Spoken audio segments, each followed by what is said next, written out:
Hello everybody, hope you're all well. Welcome back to my channel. Welcome back to a brand new video. I am back with a loft update for weeks 5 and 6 of the loft renovation. In case you're new here, you just stumbled across this video, I am in the process of converting my loft and I've been documenting all of the process, so if you're doing a similar project you might be interested in it, and I've created a playlist of all of the previous videos that I've made already, so if you haven't watched those, you want to go back and have a binge watch, you can do. I'll link that playlist in the description box.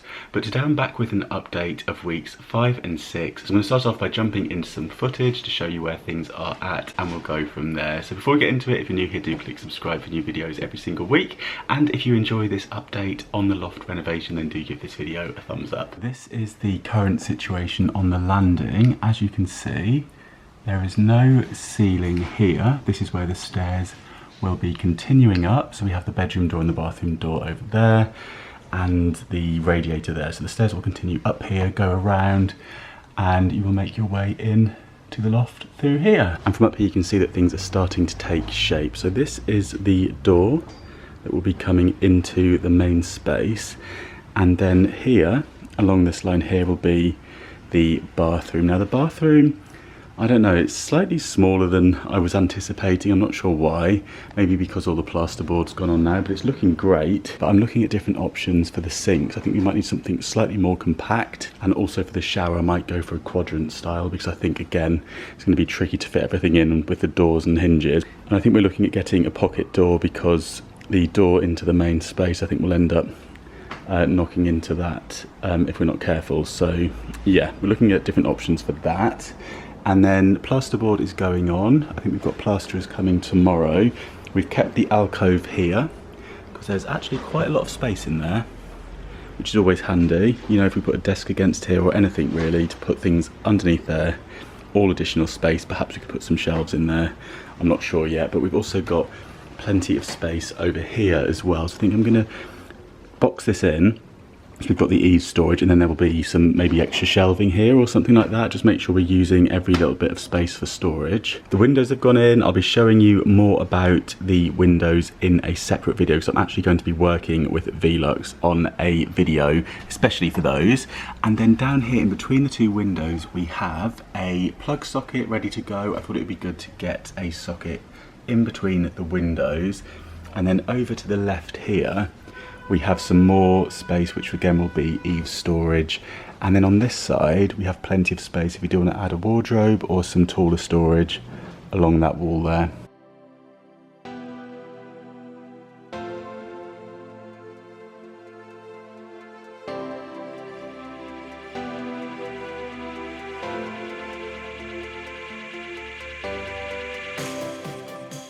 On the ceiling we've got some screws in place. These are marking out where some spotlights are going to go. You can also see in the bathroom we've got the cables going in for the lights in there. And then in the hallway we have some fittings. We're not sure if we're going to go for a pendant or a spotlight, or two spotlights in fact, but yeah, we'll keep you posted.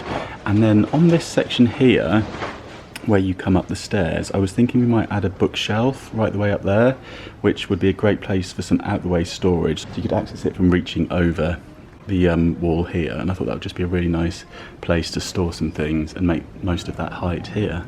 And this is the situation to get back down, so I'm going to put the camera away now and get down safely. And that brings us up to date. Today is Friday of week 6, so I thought I would now just show you where things are up to as this week draws to a close. Just thought I would show you this catastrophe, which is the bed in the middle of the living room floor. That is the current situation, and yeah, it's not ideal, but here we are. So in the hallway we have all the tiles lined up. These have all arrived. I ended up getting these from Tile Giant, and I went for the Wilmslow white in rectangle for the walls, and then I've also got some square ones which are hiding behind here for the floor. And then in the kitchen I have all the underlay for the luxury vinyl tiling waiting to go up, and all of the vinyl tiles have arrived. So I went for these planks. These were from Wix and they were £20 per square metre, and this is the medium oak, which is actually lighter than the natural oak, but they've got a couple of options on their website. But it seems like really good value compared to other places that I looked. And as you can see here next to a tile, although the sun's shining in slightly awkwardly, you can see how they look together and complement each other quite nicely, and just nice and neutral, should age well, I hope. Here we have a steel beam in the downstairs hallway that's providing additional support to the dormer at the back. This is sitting below the staircase, and I'm thinking we might keep this open because it does actually work as a little shelf, and we could paint this, get all these bolts chopped back. But yeah, I thought it'd be quite nice to have some plants and dangling down over that. Let's head upstairs. You can see things do get mucky. Can't be helped because we don't have a ceiling. Now here we have a hole because we've had a hole made here which actually goes under the bath. In the bathroom they're starting to put all the pipe work in to go up to the loft, so these are for the radiators, I think they're for that. And then you can see here the pipes going up. We've got the water pipes, and I think they are the gas pipes, but I could be wrong. And then as you can see, it is completely open at the moment. We're waiting for the stairs to go in still. This is the hallway where the stairs will continue up. We've got those on order, I think. We're going to try and get the spindles that match these ones. And yeah, all a bit messy, but we're getting there. As you can hear, the wind is just making that tarpaulin flap about a bit, but it's really warm in London at the moment, so we're not feeling cold with it all being exposed, which is good. This is the situation in the bathroom.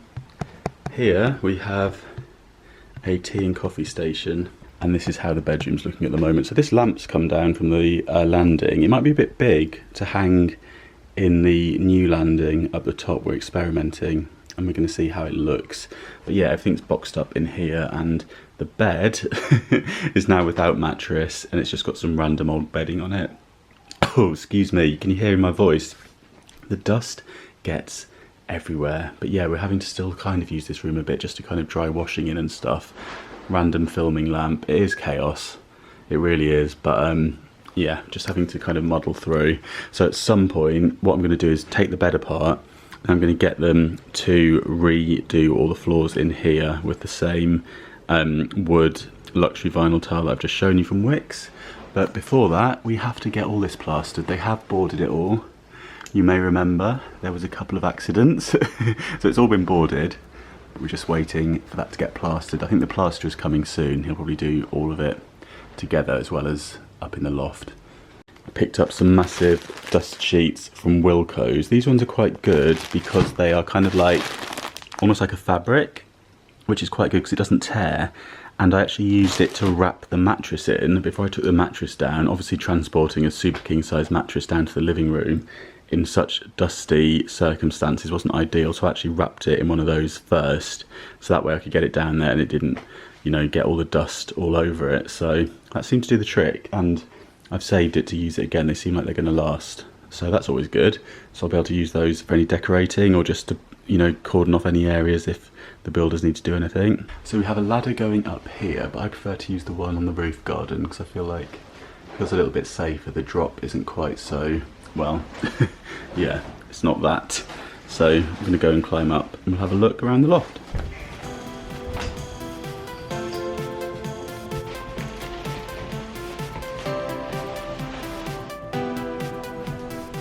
Okay, so we're up in the loft now. So a few little updates. The first thing I wanted to tell you about is how much smaller the bathroom is feeling now that we're kind of up in the space and the walls have gone in. And I'm not sure whether that was just on the plans it looked bigger, or whether I just imagined it to be bigger, or I'm not sure. But I might have another look at the plans and see. But it just felt like the shower and the toilet and the sink on the plans felt like it looked like there was a lot more room than there is in reality. So keep that in mind, and yeah, if you do want to kind of double check these things, you could always do like a little mock layout in your garden or in an open space and just see kind of what space you're working with. But now we have got the wall put up, I've been experimenting. Let me show you. What I've actually done is cut a piece of cardboard to the size of a 90 by 90 shower, and I've also marked on here an 80 by 80 shower, and then I'm keeping in mind as well that if this was a quadrant it would just semicircle round like that, which may be something that we have to go for. So when you come in here, the door here is going to open up to about there, which leaves us space for the door. Then we also have to fit a shower in either there or there, depending on which side we want to go with.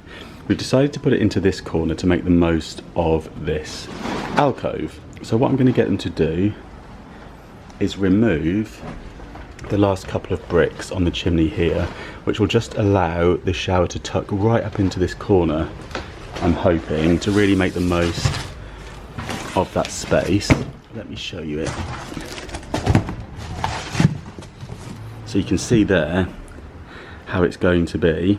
Now this here is a window, so keep that in mind. So I don't want to put it into that corner because it's going to kind of start blocking the window. So I'm thinking maybe a quadrant shower. If we semicircle it off, that will be a bit nicer for the space. And also if we lose a couple of bricks from this part of the chimney, which shouldn't be too much hassle, it means that we can bring this in at least, say, about that much, or maybe even a little bit more, which is giving us that bit more space here and that bit more space for where the toilet's going to go, which I'm going to demonstrate using this bucket. So we'll presume that that's about there. So you can see it gets tight, and then here we have space for the sink. We also have to factor in getting a radiator in, which will probably go along this return here. Now obviously with the door being here and this door opening to there, I hope this is making sense. This door here is going to swing open to there. We're going to get a pocket door. So the door here will slide back behind the shower and go right the way up against that wall. So the kit has arrived for that. So that's the plan. I'm still looking at showers and sinks. I'm going to get those on order. I think I'm going to get an Ikea sink. They've got some really nice options, really reasonable and quite compact, but you can also get narrow ones that are quite long and narrow to kind of make the most of that wall space. Toilet, not bothered. Just want to keep it simple, probably quite a compact one with a top flush. Let me know if you've got one of those. Have you had any issues with the flush? We don't want any flush issues, do we? And then yeah, shower. I don't know, what do you think? Has anyone got a quadrant shower? And how do you get on with it? I know they're quite compact, but we won't be using it loads, so I don't know, I'm torn. I just feel like a square one might just be a bit too big in this space. Anyway, moving on, with the alcove here, I'm excited because once that wall is in position, we have some really nice space here, so I'm thinking maybe we'll get some shelving involved, something like that, make the most of that space. And then in here, they have now plastered all around the wooden pillar. You can just see they've done a really neat job. I'm really impressed with how neatly they've done everything. Obviously this is all going to get plastered over, so it'll be really nice and smooth, but yeah, it looks pretty good already, so very pleased with that. Storage has started to be built. As you can see, we have it on the right and then also on the left here, and I've just gone in earlier with a crate. If you're doing any storage solutions, thinking about storage, get the crates that you like using and work out how many of these they're going to fit. Or if you don't use crates, you know, think about how much space you're going to need, how much height, if you've got suitcases, dimensions of those, so on and so forth. But in here we should be able to get one and then easily get another that should be able to double stack there, and then we can repeat that. So we're going to get 6 in here at least. Space right the way across the back. You know what I'm thinking for in there. Christmas tree, and it can even tuck into there, which is great. So if it's a long one, get the old 7-footer, shove it up there, be good to go. Yeah, I'm quite liking this little space, or I might just carpet it and just come and hide up here.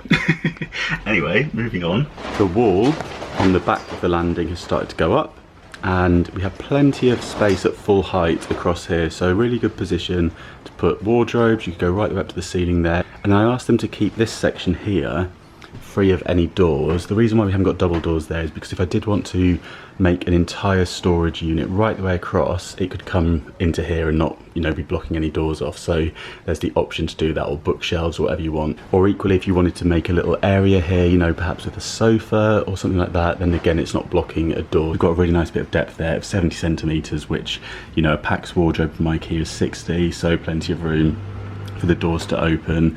Billy bookcases, they're less than that, and that sort of thing. So, or even a little armchair, you know, the options are open. So yeah, I'm pleased with how it's all coming on. All the cables are coming in, we've got pipes coming in, and I think that kind of brings us up to date. This here is the sliding pocket door mechanisms. I thought this was going to be really expensive. I'm not familiar with them, never used one before, but it actually seemed to be quite reasonable. You just buy the kit. The only thing is, I imagine it'd be quite difficult if you're building this into an existing wall, because you do have to get all this stuff inside the wall. So you'd probably have to remove your existing wall and then build it from scratch, because if you've got a partition wall, it would have all kinds of wooden beams and things in there that would block all that. So it needs to be hollow. But the price for the actual mechanism itself, I think this was under £200, which, yeah, I thought was quite reasonable. And the door has arrived as well. And for the door, I thought we'd just go for a really nice, plain and simple one. I just thought with it being a slider, keeping it flat would look better. And then maybe if I had some panelling to the wall around it in similar dimensions to the door itself, we could make it look like it's all part of the panelling.